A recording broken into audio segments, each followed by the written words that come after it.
প্রিয় ছাত্রছাত্রী বিন্দুগণ, আজকের এই ক্লাসে তোমাদের সবাইকে অনেক অনেক স্বাগতম।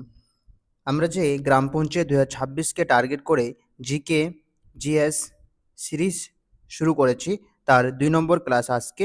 এই ক্লাসে 25টি গুরুত্বপূর্ণ প্রশ্ন নিয়ে আলোচনা করব এবং তাদের যে অপশনগুলো রয়েছে সমস্ত বিস্তারিত আলোচনা করব।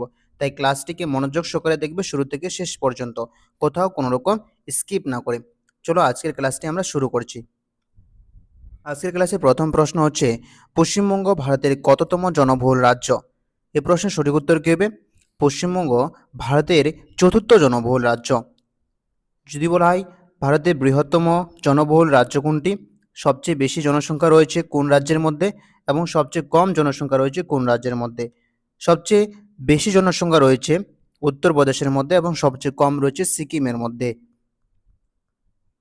এবং যদি বলা হয় আয়তনের দিক দিয়ে ভারতের বৃহত্তম রাজ্য, আয়তনের দিক দিয়ে ভারতের বৃহত্তম ও ক্ষুদ্রতম রাজ্য কোনটি? আয়তনের দিক দিয়ে ভারতের বৃহত্তম রাজ্য হচ্ছে রাজস্থান এবং ক্ষুদ্রতম রাজ্য হচ্ছে আয়তনের দিক দিয়ে গোয়া। নেক্সট প্রশ্ন, দুধ উৎপাদন ও দুগ্ধ ব্যবস্থাপনা বিষয়ক বিজ্ঞানকে কি বলা হয় থাকে? দুধ উৎপাদন সংক্রান্ত বিজ্ঞানকে কি বলা হয় থাকে? সঠিক উত্তর কী হবে? সঠিক উত্তর হচ্ছে ডেয়ারিং বলা হয় থাকে।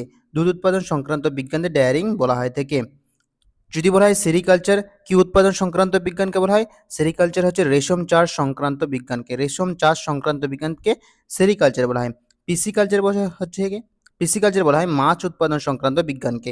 ভিটিকালচার হচ্ছে আঙ্গুর চাষ সংক্রান্ত বিজ্ঞানকে ভিটিকালচার বলা হয় থাকে।